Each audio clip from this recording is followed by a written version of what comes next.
What up, everybody? This is another episode of let me step back from the camera. Let me do that real quick.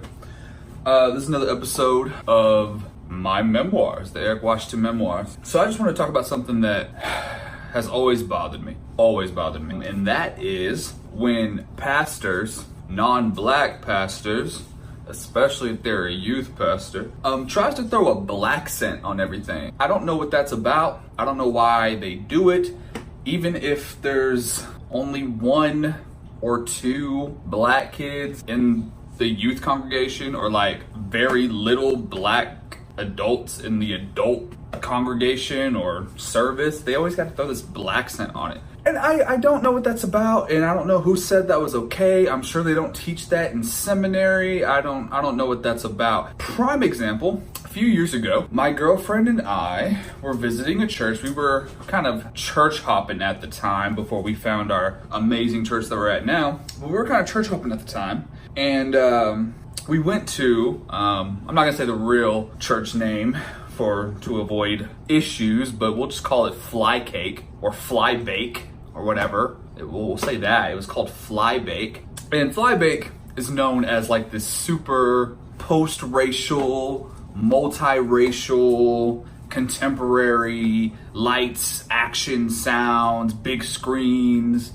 mega church. All the worship leaders like were on American Idol or something like that. Like big production, big thing, and there's really nothing wrong with that. It's one of those churches, mega church, that kind of thing. Co-signed by Joel Osteen himself. I know this because every time they ask for offering, they do a montage video of all the great celebrities and super duper church people who have come visit and prayed over Fly Bake. So we were at Fly Bake, and it's operated, I guess you can't say owned, I don't know, but it's owned, operated by like the white version of the Greenleafs. Like it's a big family affair. It's like all family, like the kids like eventually move up to become pastors or youth pastors or on the church council or something, right? So one of the older sons went up there, and I'm gonna tell you what he said.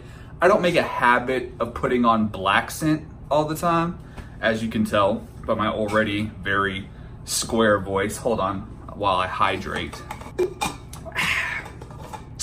So he gets up there, and like before he ever starts the sermon or anything, you know how when pastors, to get the crowd going, like in those big contemporary churches, but to get the crowd going, they always do like, how's everybody feeling? How's everybody doing tonight? Isn't Jesus great? Who said my God isn't good? That, that whole like that thing that they do. They don't just ever like do the sermon. They gotta like ramp everyone up, He was doing that. That was like his thing. But he gets up there and he says something to the effect of like, and this is gonna sound bad. It's not gonna sound accurate because I don't put on Blaccent. But he was like, sometimes you just gotta talk ghetto to the devil. Sometimes you just gotta be like, get on out here, devil. Get on out here. Sometimes you just gotta talk ghetto to him.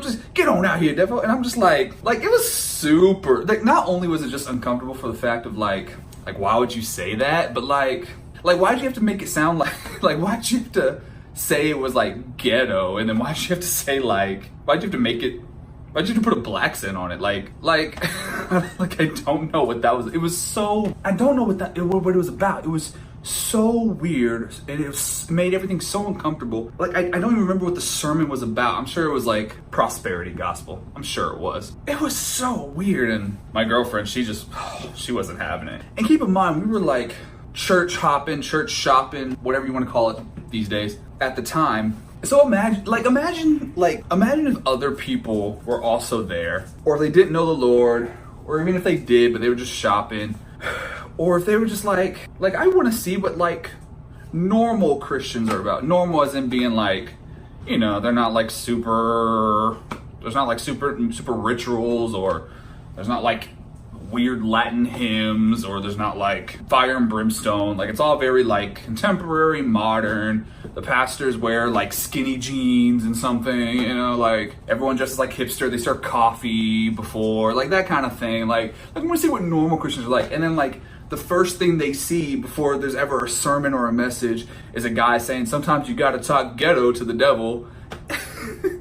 And like who I'm sure he had to go over this sermon. Like, I'm sure he practiced this with somebody. And I don't know if he just improv that first part, but like, who told him that was okay? Like, that's insane. Like, who told him that was okay? I'll be straight up. I called the church office and was like, and of course, the secretary answered the phone and he wasn't available at the moment. But like literally like right after the service, and I guess it wasn't like right after, because I think my girlfriend and I like got brunch or whatever. And she just like, and the reason I called, like I was just gonna kind of let it slide. But the reason I called was because my girlfriend, she like felt like a way about it. Like, she was like hurt. She should be, like, she has every right to be hurt. Like, that was garbage. That was atrocious. That was absolutely trash. And so I was like, okay, look, let me step up to the boyfriend plate here. You know, I can't like go kicking down the doors and start like Mike Tysoning everybody. So I called the office and gave them a piece of my mind. Okay. So I called the office, and I basically just like cordially, calmly, professionally just said like, hey, that was inappropriate. It's a multiracial congregation. You have people of all shades and nationalities and cultures there. Frankly, that was just inappropriate. And I left it at that.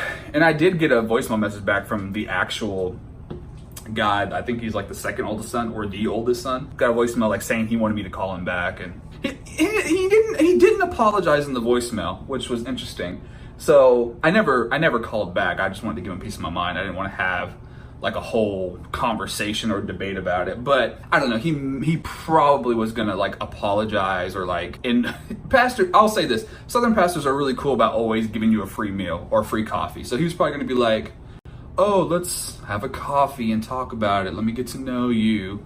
Probably would have threw in some kind of gospel thing in there. I don't know. It probably wasn't going to be like a normal conversation or like a get to know you conversation. It's probably going to have some like salvation undertones, which isn't a problem. That's not bad. I'm just saying, probably not what you want to follow up with after someone calls you. Anyways, I'm just guessing. I don't know if that was the case. But I say that to say that he called back and he just expressed that he wanted to touch base with me, and I never called back. So that's the end of that story. But if you're watching this today, or you're listening to it, because it's also available on my podcast, if you're a pastor, especially youth, because youth pastors like to do this a lot. But if you're listening today and you are a clergy, if you are a leader of sheep, if you're a shepherd, if you're a leader in your church, I guess you can't really have a natural Blaccent, but like African American English vernacular, Ebonics, whatever you want to call it, if it's not how you naturally talk, don't do it. Like, just be normal. Like, I feel like you can be cool, contemporary, or like hip hop is the dominant culture these days. Like, I feel like you can be like hip hop and not force it, or like, I don't know, make everyone uncomfortable. Like, I feel like the only people that resonated with that, obviously, probably were all, like, any non-black person, but probably white people who were just like, that is so funny, like, oh my god, like people who like only knew Medea when she started like releasing movies, or people who like only listened to, I don't know, whatever's on top 40 hip-hop radio, like people who like, you know the type, who's like, oh, I love black culture, black people are great, but like really don't know anything about black culture. Anyways, I'm going way off. If you are a leader of a church congregation, just talk normally. Just speak in a normal fashion. Prime example, that would be like if anyone, a non-Asian, that would be like if a non-Asian went up there,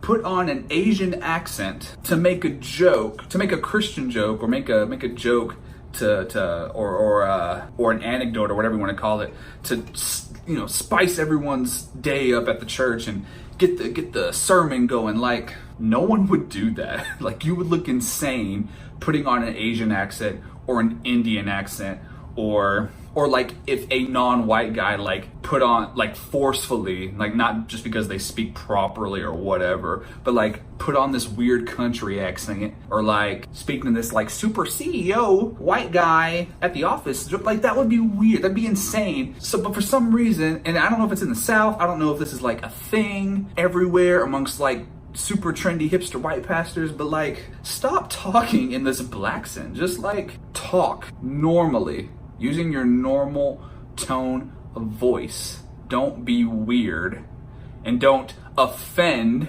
well, don't embarrass yourself, but also don't offend and I guess embarrass every single black person that's in attendance of your church congregation service, especially if you pride yourself on being this post-racial, multiracial, multicultural, super meet you where you are type of church. Like, it's just weird. And that's all I gotta say.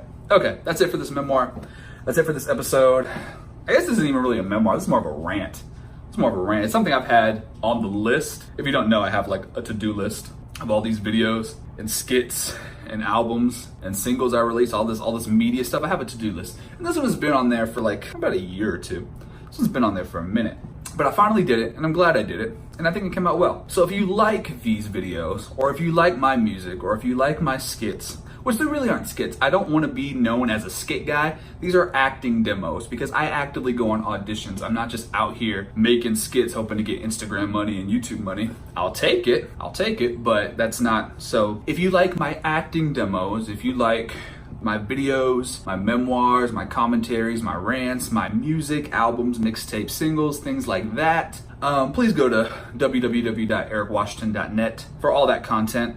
There you'll find my social media, links to my YouTube. I am also, I won't call myself an academic. I'm not like a PhD student or whatever, but I'll say I've gotten quite a few A's on some papers. So if you like to read some of my papers, you'll find that on my website as well. And also, it's always good to have multiple streams of income. So I do have a Patreon. Yeah, I know I'm that guy. Well, I need money. I'm poor. So I do have a Patreon. Please support that. It is literally it's $20. But I firmly believe that I'm gonna blow up. But seriously, I think this is gonna be I think I'm gonna be all right. So it's $20, and I vow, like you have it on recording now, time-stamped recording. I vow that it's not gonna change. It's gonna be $20 for the rest of my career, and you get early access to videos like this, to all my music. If I'm ever on tour for either speaking or music or whatever, I promise you'll get early access to ticket sales. You'll get early access to, music videos. If I ever decide to make like a little documentary, my behind the scenes work, or if I'm on tour, or if I'm spending months in a studio, you'll get that, like, early access to everything. You'll get signed and dated lyric sheets, because I write. Sorry, I'm not like one of these cool guys who freestyles everything or who memorizes everything. So you will get signed and dated versions of my lyrics, so that way you can print them, download them. My merch shops are up there. Thanks. That's on my website. I'm sorry, not just on my Patreon. It's on my website. Patreon, early access, all that. Just for $20 a month. And this is really important. This is probably the best part about the Patreon. So I always have goals right now. Right now, if I get to 50 patrons, I'll donate a full month's earnings to a patron's charity of their choice. And the more it grows, the more money you'll get towards your favorite charity. So please, if you're gonna subscribe, also tell your friends and family to subscribe. Even if they don't like my stuff, they have a chance of getting a whole month's Patreon earnings towards a charity of their choice, whether it's a big national corporation thing or if it's like a small grassroots thing. They can support their favorite cause. So yeah, that's it. So ericwashington.net, check out my socials, check out my Patreon. Please check out my music. I'm poor. Please stream it, even if you hate it. Yeah, so that's it. Pastors, please use a normal voice. Don't be weird. Talk normally. And check it out at www.ericwashington.net. Thank y'all. Love y'all. Peace.